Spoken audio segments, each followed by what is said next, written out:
आसमान में देखो कहीं भगोनों है, कहीं तालाब है, कहीं नदी है, कहीं समुद्र है, कहीं होगा ऊपर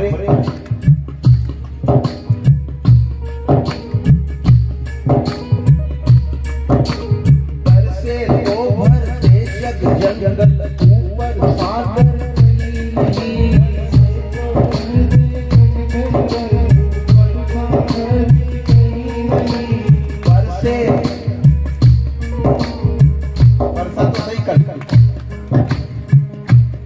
करोड़ों रुपया को फायदा करेंगे लोगों को, वो तो करोड़ों को करेंगे। अब तुम्हारा जेब में से 10 रुपया नहीं है तो तुम्हारी तम जाओ।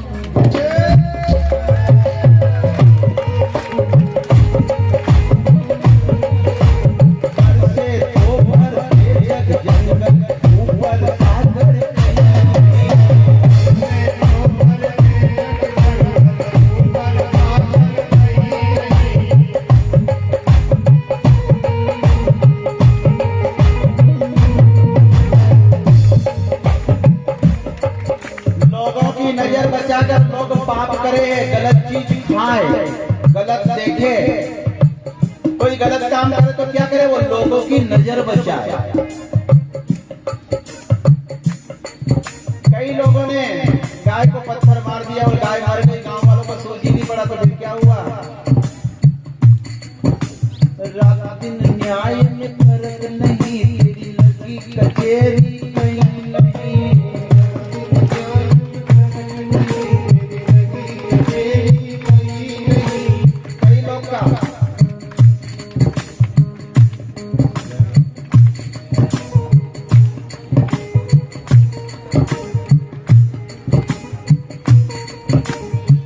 न्याय में फर्क नहीं, लगी कचेरी कहीं नहीं।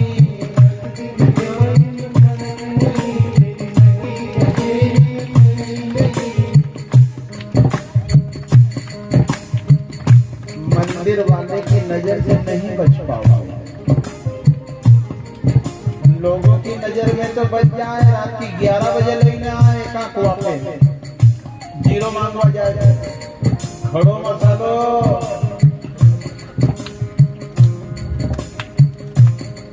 जीव मार हिंसा करे ने ठासा करे बखान ने मर्दी गड़ी ने गुरु जी कदे आवे बेवान।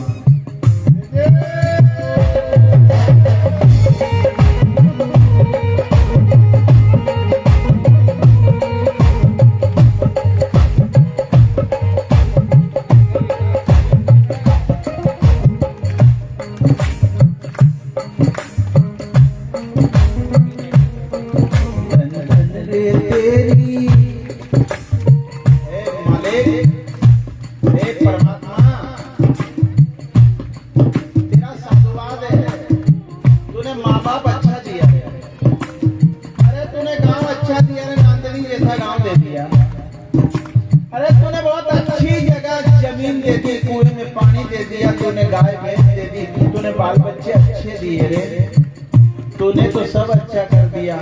फिर उधर से संतों के द्वारा आवाज आई, उसने तो सब अच्छा करा, तूने क्या अच्छा करा ये तो बता।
बहुत अच्छा करा, अच्छी सूरत दी,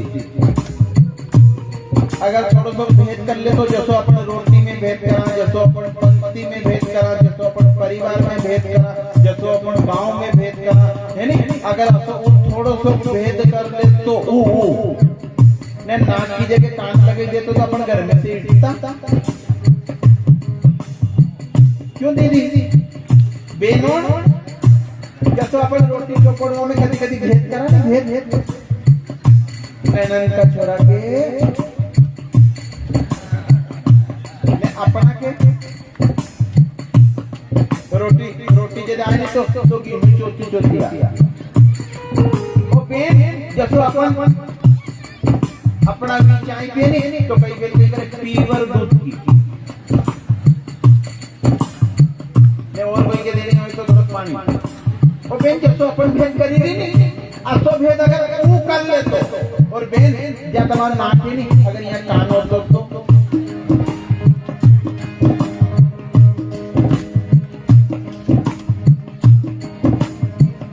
मैं आप सबसे कह रहा हूँ अपना नाक की जगह अगर कान हो तो बताओ अपना साइन बैठता। अच्छा जो आज यहाँ बैठा 5 जना में पंच परमेश्वर में इतने सारे लोगों के बीच ठाट के साथ अगर बैठे हैं तो इसमें वजह किसकी है? उन्हें भेद नहीं करियो, उन्हें अपना खुद को कपड़ो, अपना खुद का कपड़ा 5000 का है और भगवान के मंदिर में पोशाक फट गई है, उसने तो भेद नहीं करा रही इंसान, तूने जरूर किया।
दिया करो मंदिर की पेड़ी पे नाद कर दिया करो, नाद और बोल दिया करो तू मेरा मैं तेरा, इससे बड़ा संबंध दूसरा हो ही नहीं सकता दुनिया में। साहब तू मेरा है, मेरा मेरे नाम पे लिखा, मैं तेरे नाम पे लिखा,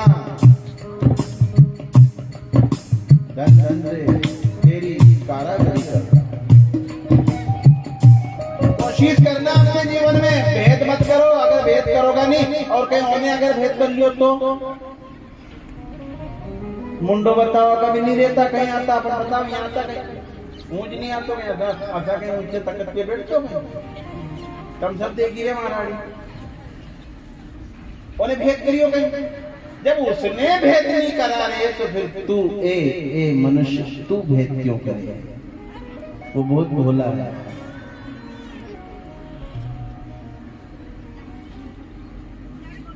वो भोजन करने आता है, खिलाने वाला नहीं तो वो क्या कहता। शबरी का जब झूठा वेद रामायण में बाकी लिया अपन में तो झूठा नहीं अच्छा बोल नहीं दरिया करो, ठाकुर जी के भोग लगाया करो। सुंदर फल पाना चाहते हो ना, चुनाव में जीतना चाहते हो ना, कई प्रकार के फल लेकर आदमी लिस्ट बना ले, पानी रूपी, दूध रूपी, अन्न रूपी, जीतने रूपी फल चाहिए। तो नवा फल जितना भी आई नहीं अपना पिताजी का पिताजी भी कहीं करता था, सबसे पहले फल देके देखता था नहीं, उन्हें फल के एकला नहीं खाता था, पहले भगवान को चढ़ाते थे। अपने घरों में अपने पिताजी के पिताजी क्या करते, नई फसल आती ना तो पहले मंदिर में चढ़ाते थे। अपने घर नया चना आता ना तो आपसे कह रहा हूँ मैं, हूँ नांदनी वाला से बात कर रही है। आपके पिताजी खुद नहीं खाते थे, खुद का छोरा इकलौता बेटा भी साथ में गया और उसने एक छोड़ उखाड़ लिया चने का। पिता ने मना कर दिया, रुक जा तू मत खाना, अब भी मत खाजे। कि क्यों? कि रुक थोड़ा और खा।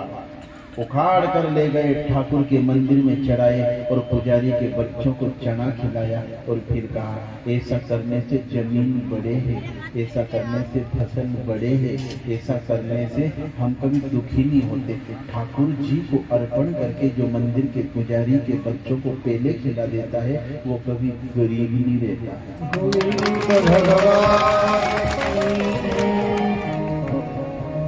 सही है दीदी?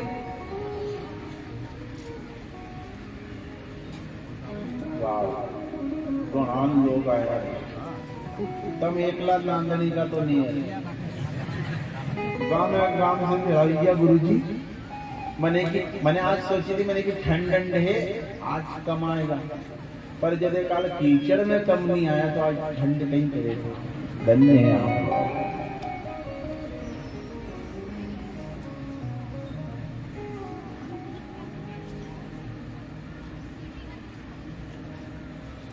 आप सबने सुना है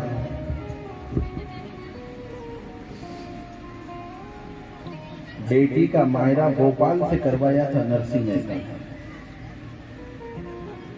थोड़ी देर जरूर हुई, चिंता मत कर। जो जब सोयाबीन बो ने जिंदन बो गुंदन कहीं ट्रैक्टर लेने बोरा लेने व्यापारी के लेने खेत पे चली जाओगे। आपसे पूछ रही हूँ, मान लो तुमने गेहूं बोया तो अपने मार्केटिंग में तोलना है, तो कहीं आज ही तोलता, आज तो बोया है नहीं देखो, तो थोड़ा इंतजार करना पड़ेगा नहीं। तो जब गेहूं बोले, जब सोयाबीन के लिए जब इंतजार कर सकते हो तो अभी व्रत करा है, थोड़ा इंतजार तो करो। जगत मजूरी देते क्यों राखे भगवान? भगवान राखता नहीं है साहब, उसकी मजदूरी उसको दे देता है। थोड़ा सा धैर्य धारण करना। जिनके पास धैर्य है उन्हीं को तो राम मिला है। जिनके पास धैर्य है उन्हीं को तो द्वारिकाधीश मिल गया साहब। बड़ी सभा में अंतिम क्षण आया और बेटी ने सौगंध खाकर पिता के चरण को हाथ लगाकर कहा आत्महत्या करने जा रही हूं। आपके कलेजे का टुकड़ा आपके सामने कह रही हूं, आज बात बिगड़ गई पिताजी। और भरी सभा में क्या करा, पिता के चरण को हाथ लगाकर कहा आज के बाद जिंदगी नहीं रहोगे। नरसी का धैर्य नहीं टूटा है। नरसी ने फिर भी सर पर हाथ रखा। क्यों क्यों क्यों? अरे मेरी देरानी जेठानी जितनी भी है ना, सबने मेरे में नई नई धोती ओढ़ी, उनके भाई आ गए, उन्होंने सबने हाँ। और बात खराब हो गई पिताजी। क्या कह रही है? माँ अगर आज होती तो मजदूरी करके ले आती, कुछ पेना जरूर देती, पर आपने ना साधु महात्माओं के लिए आया, बड़ा बड़ा तुम्बा ले आया, आखिर मरी करताल है इनका कहने, और कहीं सार नहीं तो कहीं की थोड़ी रुक तो सही, सार इठेगा इठे।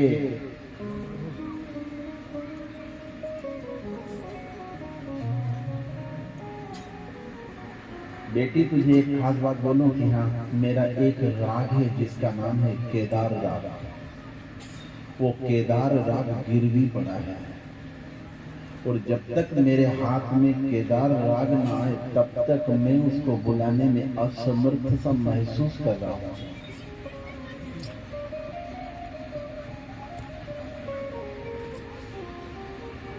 बेटी तो चली गई कुएं की पार पर जाकर खड़ी हो गई बेन आत्महत्या के लिए।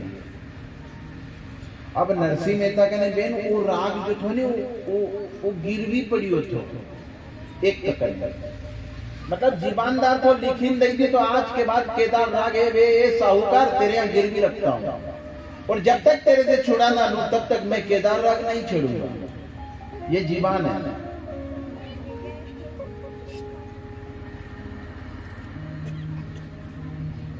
सूरदास जो नरसी के साथ गया था 3 दिन का भूखा था।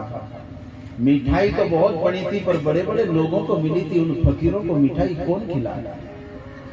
तो नरसी मेहता से कही रहो तो वो सूरदास नरसी कि हाँ असो लागी रियो कि हाँ अपनी बेटी कष्ट में है आज, कि तेरे को कैसे लगा? कि मेरे को ऐसा लग रहा है कि आज आत्महत्या न कर ले नरसी, नहीं तो है ना मैं भी आत्महत्या कर लूंगा। बिना माँ की बेटी है, ससुराल में ऐसे करियावर हो तभी तो वो माँ बाप की भाई भाभी की इच्छा करे। और ऐसे समय पे हम जैसे फकीरों को ले आया था, ए नरसी हमारे मत लातो रे, इनका सेठ साहूकार के ला।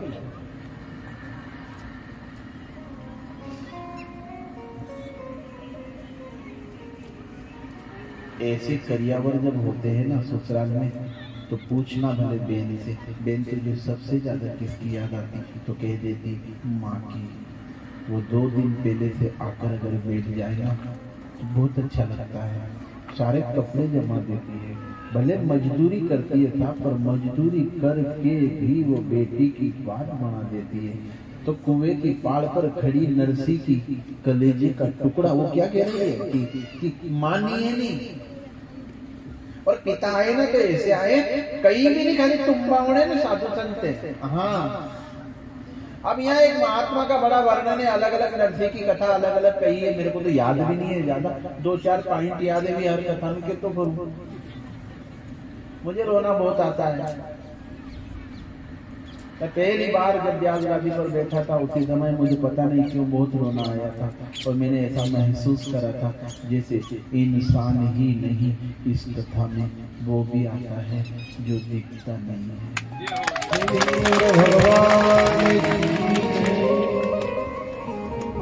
कई बार मेरे को लिख कर दिया संतों की सभा में, संत सम्मेलन में, कि इस शब्द पर तुम्हें बोलना। अब मुझे उस शब्द का बिल्कुल भी अनुभव नहीं था, मैं क्या बोलूं बताओ। और अगर नहीं बोलूं तो मुझे रिजेक्ट करे, और रिजेक्ट होना मुझे बचपन से पसंद नहीं। तुम तो बोलो तो बोलो कहीं, अब नहीं बोलो। जगत गुरु शंकराचार्य जी जो ब्रह्मलीन हो गए ना, वो भी बैठे थे वहां, उनके सामने पर बोलूं तो बोलूं कैसे, मुझे उसका अनुभव ही नहीं था। और एकदम हाथ में दे दिया, इस पर तुझे बोलना है। अब यूं अगर कह दो कि हमारे पे बोलता नहीं है तो रिजेक्ट। मैंने तो अपने हनुमान जी से कहा, वाह, जैसे अशोक वाटिका में आप बोले थे ना, राम दूत में मात जाने की, सत्य शपथ करुणा निधान की, आज और बोलो बाबा। मैं बहुत गरीब माँ बाप का बच्चा हूँ। मेरे बाबूजी का एक्सीडेंट हो गया था, गोली दवाई के लिए मैं लोगों के कुएं में मजदूरी करता था। उस समय की बात है। मैंने भगवान हनुमान जी से कहा था, मैं अगर रिजेक्ट हो जाऊंगा तो मेरे बीमार पिता है ना और बीमार हो जाएंगे। हनुमान जी आज मेरी बात बना देना। और हनुमान जी ने मेरी ऐसी बात बनाई साहब कि आज तक मैं बेझिझक बोलता रहा।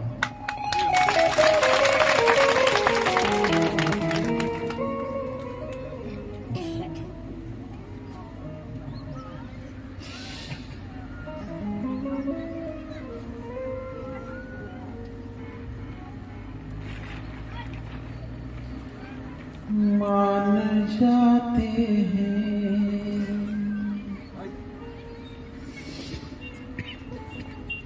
हवा में उड़ता उड़ता केदार राव का वो पर्चा जो नरसी ने साइन करके साहूकार को दिया था, वो उड़ता उड़ता आया और नरसी के पांव के पास पड़ा। और नरसी ने जैसे ही उसको देखा कि ए संतोन रो मत रे, अरे कई मालूम कहाँ हवा का झोंका से केदार राग आ गया है रे, अब तुम घबराओ मत, अब मैं इसको गाऊंगा ना तो वो जरूर आएगा।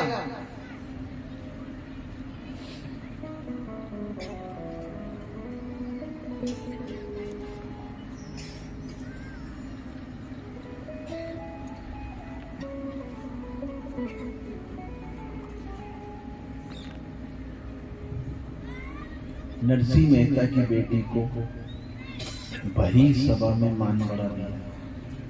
क्या मान बढ़ाया, कुएं की पाड़ पे थे, उसको कहकर लाया, ए तू नरसी की बेटी है, एक अदृश्य पुरुष आता है। वो कौन है? वो नरसी की बंदगी के, भक्ति के, सत्कर्म के द्वारा कमाया हुआ है। कौन?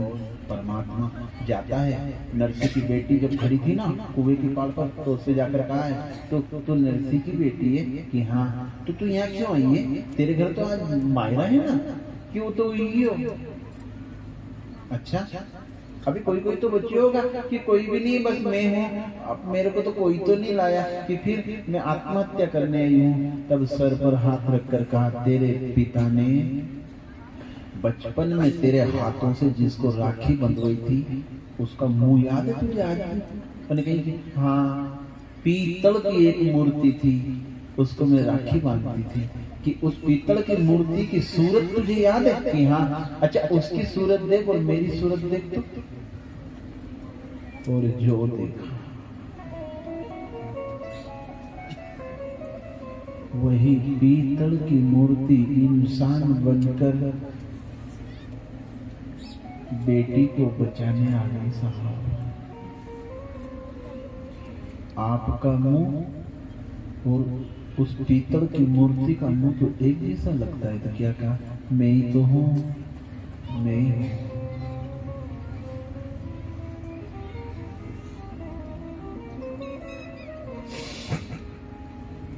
तू एक काम कर कि हाँ, तू थाली लेकर घर में से बाहर आ, मैं आता हूं। क्या कह रही है? बात तो पूरी बिगड़ गई है। आप अगर ऐसे ही आओगे तो बात नहीं बनेगी। तो फिर पूछा, तू बता मैं कैसे आऊँ? कि थोड़े अच्छे तरीके से आ जाओ ना, तो मेरे बापू की बात बन जाए। तो क्या कहा? इस तरीके से आऊंगा कि जब तक मेरे नाम की कथा चलेगी, लोग नरसी की बेटी की कथा गाते फिरेंगे हर पंडाल में। वो कर्म कर दूंगा आज।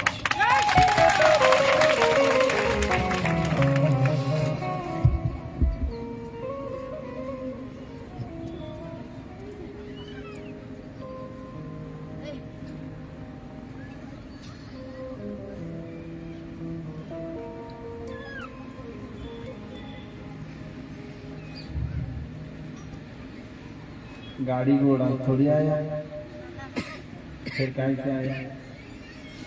इंद्र देवता पानी पिलावे,